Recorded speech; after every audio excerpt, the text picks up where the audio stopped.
I'd like to share with you a reading entitled Virtuous. Wow, she has really made it. Standing at a statuesque 6 feet tall, smooth caramel skin, jet black, Cherokee hair flowing down her back, all the way down past her tiny, tiny waist. Men want to be with her. Women dream of being her. Who am I speaking of, you ask? Well, no one other than the beautiful, talented, accomplished, wealthy woman named Virtuous. Mrs. Virtuous Holly, top executive at Falcon Financial. She is what society considers accomplished. Bachelor's from Howard University, master's from Yale, PhD from Cornell University, residing in a beautiful 5-bedroom home on the east side of town. Married to one of the top surgeons in the nation, 2.5 kids, a German Shepherd dog, and a white picket fence. Needless to say, Virtuous is living the life, living the perfect life. Or is she? Now that I've shared the obvious that everyone can see about Virtuous, you know, from the outside looking in, let me share what's not so apparent. At the tender age of 6 months old, Virtuous was found with her drug-addicted parents in a crack house trying to exchange her baby formula for drugs. Eventually abandoned by her parents, Virtuous was left abandoned and bouncing from foster home to foster home. That is, until she was finally adopted at the age of 13 by a very, very nice suburban family. This very, very, very nice suburban family took notice of how beautiful this little girl was. So they decided to offer her to random strangers and allow them to do whatever they wanted to do. This abuse continued for the next 3 years until Virtuous ran away from her abusive home right into the loving, loving arms of the streets. As she stood there, a naive 16-year-old girl, cold, scared, abused, battered, rejected, unwanted, and pregnant. Yep, pregnant. Embarrassed and defeated, Virtuous dropped out of school with no hope in view, no silver lining to her story, telling her of that is until she met Miss Lena Townsend, church leader at the local church. Miss Lena Townsend began to tell her of a man who saved a widow woman and her child, who healed the sick, healed a woman who was weak and smelled horrible and felt disgusting because she had been hemorrhaging for 12 years. Who was this man? Who was this man that healed the sick, restored, replenished, redeemed the time?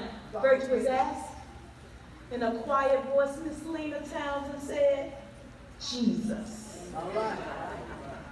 Eventually, Virtuous joined that church, found a small but clean, nice studio apartment for her baby and herself.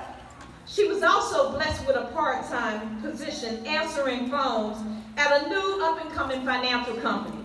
You guessed it, Falcon Financial. Virtuous eventually obtained her GED, and the rest is history. So, you see, that's how Jesus is. He always makes a way. As we're all gathered here today in our beautiful royal blue and silver, looking lovely, may I say. Yeah. I'm just glad that we all have red on top of it. You said red? What are you talking about? The blood of Jesus. Women, as you listen, I know that some of you are hurting. I know that some of you are lonely. Even as you sit here with a smile, looking so wonderful and perfect, I know that you're broken. I know that you're abused. And some of you don't even know if life is still worth living. Please allow me to encourage your heart today. If you're struggling with trust, John 14:1 tells you, do not let your heart be troubled. You believe in God, believe also in me. Proverbs 3:5-6, trust in the Lord with all your heart and lean not to your own understanding. In all your ways submit to him, and he will make your path straight. If you're struggling with feeling safe, maybe you weren't protected by your daddy. Maybe you were actually harmed. Proverbs 30:5 says, every word of God is flawless. He is a shield to those who take refuge in him. If you're, this is one, don't, let me put my shield up. If you're struggling with submission. Women, if you're struggling with submission, whether it's submission to God, submission to your pastor, authority, or to your husband, be encouraged, because Ephesians 5:21 says, submit to one another out of the reverence of Christ.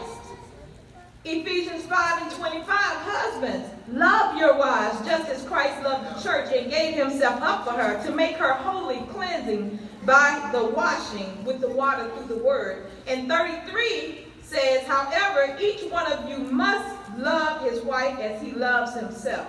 And the wife must respect her husband. If you are struggling with abuse, Deuteronomy 32, it is mine to avenge. See, the person who hurt you, the person who harmed you, abused you, they will not get away with it.